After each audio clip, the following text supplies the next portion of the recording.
¿Debe cobrarse el CAE? Yo creo que sí. Y quizás esa frase dicha hoy suena dura, porque en Chile se instaló durante años la idea de que el CAE era una especie de injusticia estructural, una deuda ilegítima y una carga que simplemente debía desaparecer. Pero el problema es que las deudas no desaparecen. Cuando una persona no paga una deuda con garantía estatal, esa deuda no se evapora en el aire. Alguien la termina pagando. Y ese alguien normalmente es el Estado. Y cuando paga el Estado, en realidad pagan todos los chilenos. Por eso creo que el debate del CAE se ha vuelto tan incómodo, porque nos obliga a mirar una contradicción que muchos prefieren evitar. Queremos beneficios, queremos derechos, queremos condonaciones, queremos gratuidad, pero muy pocas veces queremos hablar de quién paga la cuenta. Ahora bien, decir que el CAE debe cobrarse no significa defender cualquier forma de cobro, y aquí está, para mí, el centro del problema. Una deuda puede ser legítima, pero eso no convierte automáticamente en legítimo cualquier método para cobrarla. El CAE fue para muchas personas la única opción realista para entrar a la universidad. No existía la gratuidad como hoy. Para muchos jóvenes, especialmente de clase media, el CAE fue la puerta de entrada a la educación superior. Y eso también hay que reconocerlo. Pero también hay que reconocer otra cosa, fue un crédito, no fue una beca, no fue una donación, no fue plata gratis, fue una deuda que la persona aceptó tomar con ciertas condiciones y con el respaldo del Estado. Entonces, cuando alguien estudió con CAE, egresó, empezó a trabajar y tiene capacidad de pago, yo no veo por qué esa deuda debería simplemente ser perdonada como si nunca hubiese existido.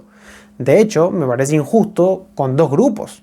Primero, con quienes nunca fueron a la universidad, y aún así terminan financiando con sus impuestos parte de este sistema. Y segundo, con quienes sí pagaron responsablemente su CAE durante años, quizás con esfuerzo, quizás dejando de consumir otras cosas, quizás ordenando su vida para cumplir con una obligación que otros simplemente dejaron de pagar. Porque ahí aparece una pregunta moral muy fuerte.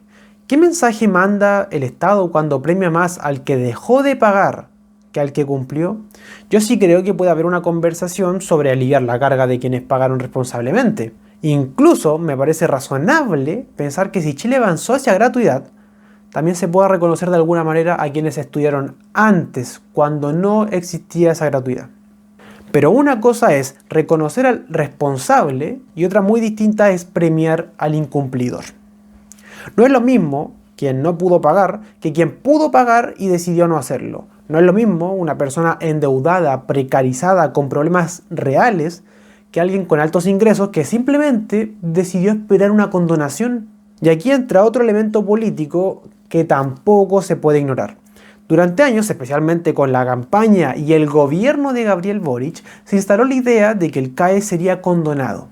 Y cuando un gobierno o un candidato presidencial promete condonar una deuda, y es que inevitablemente altera los incentivos.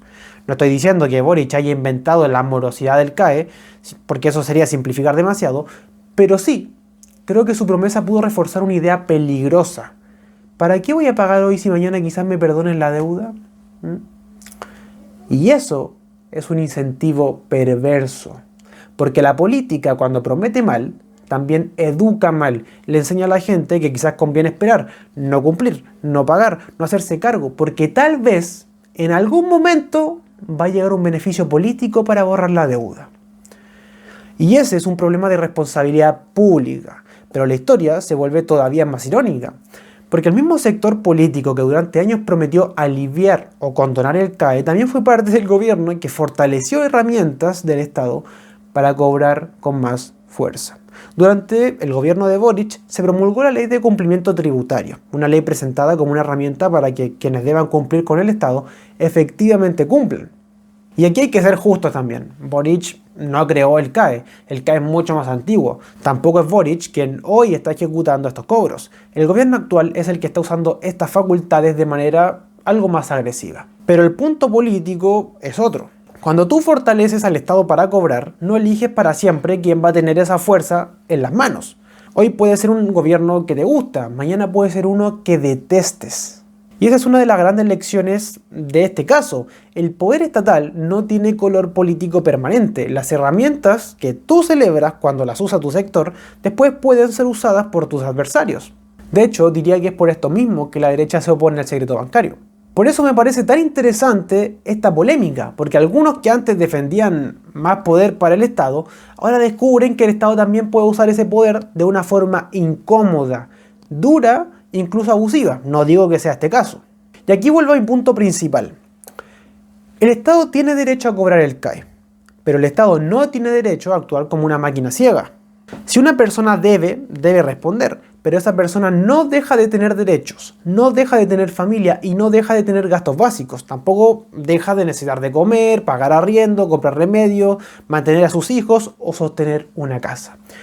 Entonces, si el Estado llega y retira dinero desde una cuenta bancaria sin una gradualidad clara, sin un margen real de preparación y sin proporcionalidad suficiente, el problema ya no es solamente la deuda, el problema pasa a ser el poder. Porque cobrar no es lo mismo que destruir. Un Estado serio puede presionar, puede notificar, exigir convenios, retener devoluciones, establecer mecanismos de pago proporcionales evidentemente al ingreso. También puede perseguir especialmente a quienes tienen altos sueldos y aún así no pagan. Pero otra cosa muy distinta es que una persona despierta un día y descubra que le sacaron plata de la cuenta de una forma que le desordena completamente la vida. Incluso si esa persona debía, incluso si es que esa persona fue irresponsable, porque una sociedad civilizada no se mide solo por si cobra las deudas, también se mide por cómo las cobra. La justicia no es únicamente recuperar plata, la justicia también tiene que ver con los límites del poder. Y ese es el equilibrio que, a mi juicio, falta en este debate. Por un lado están quienes parecen creer que toda deuda estudiantil es ilegítima y que nadie debería pagar nada. Yo no estoy de acuerdo con eso. Me parece irresponsable, injusto con quienes sí pagan e injusto con quienes terminan financiando el costo desde afuera. Pero por otro lado están quienes creen que como la deuda existe, entonces el Estado puede hacer prácticamente cualquier cosa para cobrarla, y tampoco estoy de acuerdo con eso. Porque una deuda legítima no es un cheque en blanco tampoco para el Estado. El moroso claramente debe responder, pero el Estado también debe tener límites. Y esto es especialmente importante en Chile, porque vivimos en un país donde la política muchas veces promete beneficios sin hacerse cargo del costo. Se promete condonación, se promete gratuidad, se promete alivio, se promete justicia social, pero tarde o temprano aparece la pregunta que nadie quiere responder. ¿Quién paga? Y cuando el Estado no puede seguir escondiendo esta pregunta, empieza a cobrar. Y cuando empieza a cobrar, muchos se sorprenden de la fuerza que el propio Estado acumuló. Por eso, el CAE no es solamente una discusión sobre educación, es una discusión sobre responsabilidad, sobre populismo, sobre poder estatal y sobre justicia. Responsabilidad, porque quien toma una deuda claramente debe hacerse cargo. Populismo, porque prometer condonaciones masivas puede sonar bonito, pero altera los incentivos y le dice a la gente que quizás cumplir no vale la pena. Poder estatal, porque las herramientas de cobro que se crean para un fin pueden terminar usándose de maneras mucho más duras. Y finalmente, justicia, porque cobrar lo que se debe no significa atropellar a las personas. Y mi posición, para que se entienda y para ir resumiendo, es bastante simple. El CAE debe cobrarse. A quienes pagaron responsablemente, el Estado debería reconocerles ese esfuerzo. A quienes no pudieron pagar, debería ofrecerles mecanismos razonables para poder regularizar. Y a quienes pudieron pagar y no quisieron, se les debe simplemente exigir cumplir. Pero en ningún caso deberíamos aceptar que el Estado actúe sin proporcionalidad, sin gradualidad y sin límites. Porque el problema no es cobrar el CAE. El problema es creer que porque alguien debe, el Estado puede hacer cualquier cosa. Y si aceptamos eso, entonces mañana el problema ya no va a ser solamente el CAE. Mañana será cualquier deuda, cualquier impuesto, cualquier obligación, cualquier herramienta que el Estado decida usar contra una persona. Por eso la frase final sería esta: pagar sí, premiar el incumplimiento no, pero abuso estatal tampoco. Espero que les estén gustando este tipo de videos. Con esto yo me despido, muchas gracias y adiós.